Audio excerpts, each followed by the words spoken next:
Om Shanti. Good morning. साकार मुरली 19 जनवरी 2023। बाबा का मीठा मीठा पत्र हम मीठे मीठे बच्चों के मीठे मंथन के लिए। मंथन शुरू करने से पहले सद्गुरु बाप दादा की शांति भरी किरणों के नीचे बैठ जाते हैं और अनुभव करते हैं, मैं शांत स्वरूप आत्मा हूं, शांति के सागर की संतान हूं, एकदम शांत। आज मीठे बाबा ने कहा, मीठे बच्चे, साकार शरीर को याद करना भी भूत अभिमानी बनना है। ये शरीर 5 तत्वों का बना हुआ है। आत्मा जब तक है तब तक ये शरीर कार्य करता है, नहीं तो नहीं करता है। आत्मा निकल गई तो शरीर का कोई मतलब नहीं है। इसलिए बाबा कहता है उस भूत अभिमानी मतलब 5 तत्वों का याद करना है ना, क्योंकि शरीर बना किसका है? 5 तत्वों का, 5 भूतों का है। बाबा ने कहा तुम्हें तो देही अभिमानी अर्थात आत्म अभिमानी बन करके एक विदेही बाप को याद करना है। बाबा को शरीर नहीं। हम शरीर के साथ आके पाठ बजाते हैं, वो भी थोड़े समय के लिए आके पाठ भी जाता है, तो विदेही बनकर विदेही बाप को याद करना है। आज का पहला प्रश्न है, सबसे सर्वोत्तम कार्य कौन सा है जो बाप ही करते हैं? सारी तमो प्रधान सृष्टि को सतो प्रधान सदा सुखी बना देना, यह है सबसे सर्वोत्तम कार्य जो परमात्मा के सिवाय कोई कर नहीं सकता। तमो प्रधान को सतो प्रधान कैसे बना सकते हैं? हम एक व्यक्ति को नहीं सुधार सकते, अपने आप को नहीं सुधार सकते।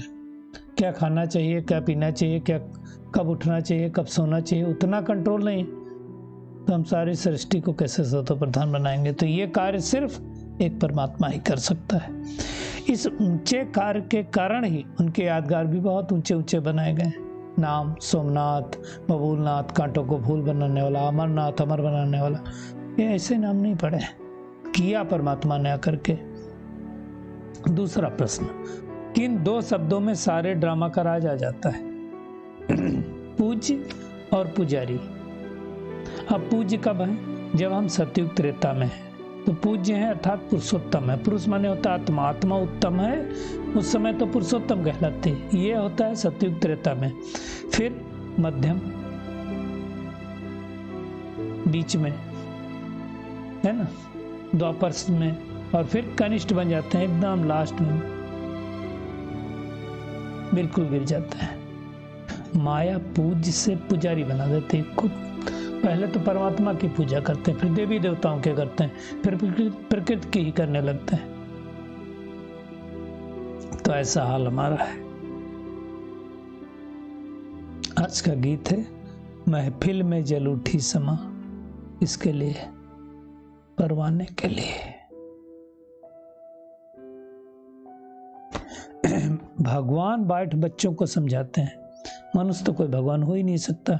ब्रह्मा विष्णु शंकर भी भगवान नहीं हो सकते, तो मनुष्य कहाँ हो सकते हैं? ब्रह्मा कौन है? ब्रह्मा देवताय नमः, विष्णु देवताय नमः, शंकर देवताय नमः बोलते हैं, तो वो देवता, और शिव परमात्मा नमः बोलते हैं अर्थात शिव परमात्मा, तो उनको परमात्मा नहीं कह सकते। परम पिता परमात्मा का निवास उससे भी ऊपर है। सूक्ष्मतर में रहते हैं, वो परम धाम में रहते हैं। उनको ही प्रभु, ईश्वर, भगवान, गॉड, अल्लाह कहा जाता है। और जब दुनिया के मनुष्य आत्माएं पुकारती है ना, तो उनको कोई साकार आकार की मूर्ति नहीं दिखाई पड़ती, ऊपर की ओर देखते हैं। उस निराकार भगवान को सारी दुनिया याद करती है। छोटे बच्चों को भी बताया जाता है कि तुम परमात्मा को याद करो। किस परमात्मा को याद करो ये नहीं बताया जाता है, वो मालूम ही नहीं होता, तो बताएंगे कैसे?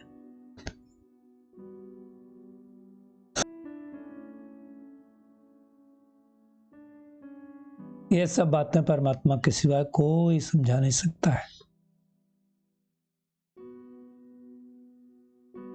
हमें अब किसी भी व्यक्ति के शरीर को, खुद के भी शरीर को नहीं याद करना, तो दूसरे व्यक्ति के शरीर को क्यों याद करना है? अब निराकार बन निराकार बाप को याद करना है। दुनिया में भी देखो, जब परमात्मा की तरफ नाम निकलता है तो बुद्धि निराकार तरफ ही जाती है। लेकिन अभी सब हो गए भूत अभिमानी, जिसको कहते हैं, है ना, देह अभिमानी। तो फिर आत्मा समझते नहीं अपने को, और आत्मा नहीं समझेंगे तो परमात्मा की याद भी नहीं आएगी। आत्मा समझ करके ही परमात्मा को याद किया जाता है। यही तो भक्ति और ज्ञान मार्ग में फर्क है। भक्ति मार्ग में भी तो भगवान को याद करते थे, लेकिन आत्मा समझ के थोड़ी याद करते हैं। वही परमात्मा आकर के हम आत्माओं को सभी दुखों से छुड़ा देता। कोई सतयुग त्रेता में दुख नहीं रहेगा। जो आत्माएं अभी दुखी हैं वो परमधाम में जाकर बैठ जाएंगी। तो बाबा ने समझाया है कि मैं खुद परमात्मा हूं, मेरा नाम शिव है, और शिव को ही रुद्र कहा जाता है। मैं तो उनके अनेक नाम रखे, पर मूल नाम शिव है। ब्रह्मा विष्णु शंकर का भी एक ही नाम है। सिर्फ परमात्मा का जो नाम है उसकी महिमा ही अपरम अपार है। ब्रह्मा द्वारा इस समय स्थापना, शंकर द्वारा विनाश, और फिर विष्णु द्वारा पालना कराते हैं। परंतु कैसे कराते हैं दुनिया को नहीं मालूम। हम बच्चों को बाबा ने बता दिया है ना। तो इस समय स्थापना का कार्य चल रहा है। जो ब्राह्मण धर्म के होंगे वो सब निकलते जाएंगे, फटाफट उनको ज्ञान अच्छा लगेगा। इसके बाद विनाश का कार्य होगा। फिर विष्णु द्वारा, विष्णु अर्थात लक्ष्मी और नारायण के कंबाइंड रूप, उनके द्वारा पालना होगी।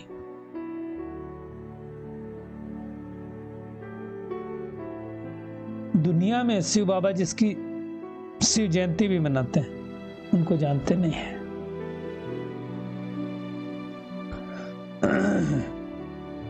ना जानने का कारण उनका कदर भी नहीं है।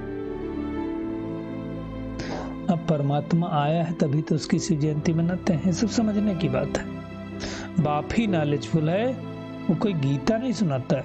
गीता, भागवत, जो भी जितने वेद शास्त्र, उनके शास्त्रों का सार समझाता है। कलयुग का जब अंत आता है ना, भक्ति जब समाप्त होने वाली होती है ना, तब भगवान इस सृष्टि पर आता है और आकर के भक्ति का फल देता है। तो हम बन जाते हैं लकी सितारे। वो आकर के आदि सनातन देवी देवता धर्म की स्थापना करता है। फिर वो देवी देवता धर्म लोप हो जाएगा, रहेगा नहीं। भारत का आदि सनातन देवी देवता धर्म क्या था? किसी को भी पूछोगे तो कहेगा हाँ देवी देवता धर्म था। अब नहीं है, लोप हो गया, क्योंकि ताकत खत्म हो गई धर्म में। जब तक ताकत रहती तो धर्म स्थापित रहता है। ये सब बातें अब हमारी बुद्धि में बैठी।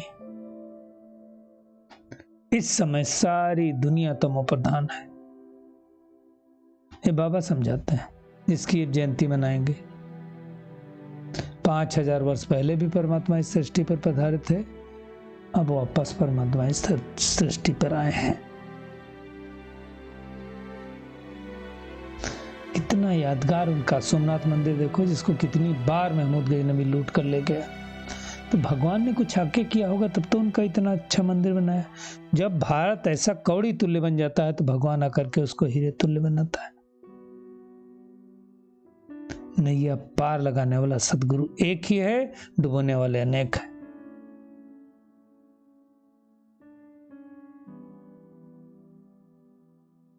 सतयुग में लक्ष्मी नारायण राज करते थे। बाकी ऐसा नहीं कोई क्षीर सागर में लेटे सांप के ऊपर विश्राम करते थे, नहीं।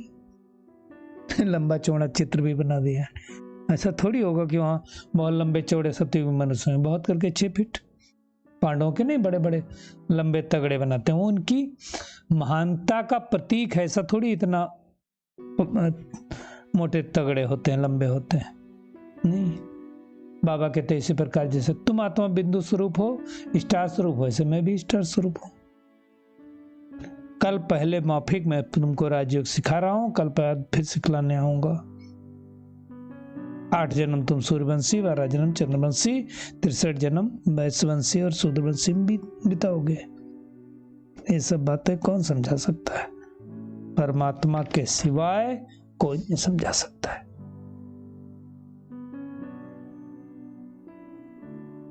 शूद्रों को ही तो कन्वर्ट करके ब्राह्मण बनाया जाता है। बाबा कहते हैं शूद्र किसको कहा जाता है?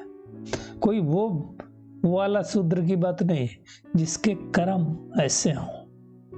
ब्राह्मण किसको कहा जाता है? जिसके श्रेष्ठ कर्म हो, जिसकी सोच, बोल, कर्म, खान पान सब कुछ श्रेष्ठ हो, जो ब्रह्मा के आचरण पर चलता हो, ब्राह्मण। कहने की बात नहीं, करने की बात है।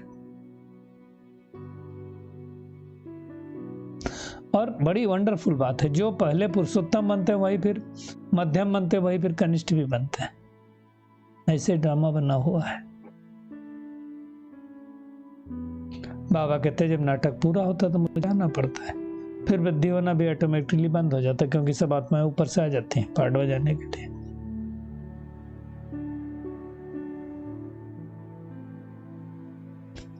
बाबा कहते हैं सतयुग में भी वहां वर्ष वर्ष श्री कृष्ण का बर्थडे नहीं मनाएंगे, वहां तो सदैव हर रोज खुशियां हैं, तो बर्थडे क्या मनाएंगे?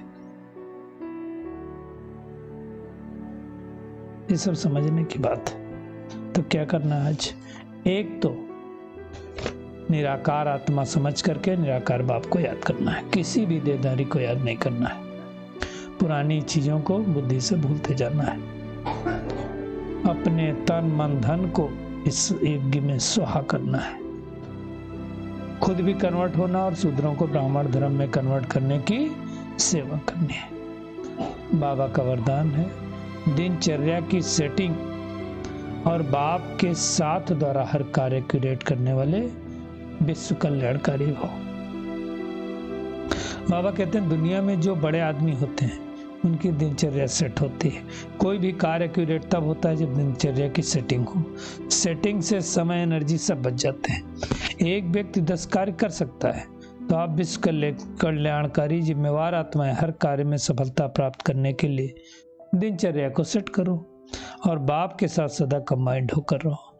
1000 भुजाओं वाला बाप आपके साथ है, तो एक कार्य के बजाय 1000 कार्य क्यूरेट कर सकते हो। बाबा साथी है तो कर सकते हो। स्लोगन है सर्व आत्माओं प्रति शुद्ध संकल्प करना ही वरदानी मूर्त बनना है। चलिए परमात्मा किरणों के नीचे बैठ जाते हैं और अनुभव करते हैं, मैं विश्व कल्याणकारी आत्मा, अपनी दिनचर्या की सेटिंग करने वाली, हर कार्य क्यूरेट करने वाली,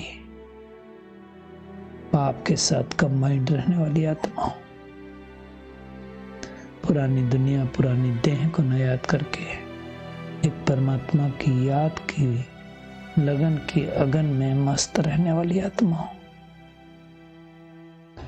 बाबा के द्वारा रचे गए इस रुद्र गीता ज्ञान यज्ञ में अपना पुराना कखपन देकर लखपन देने वाली कोटों में कोई आत्मा हो। शुक्रिया मीठे प्यारे बाप दादा, शुक्रिया आप सभी का इस मीठे मंथन के लिए। ओम शांति।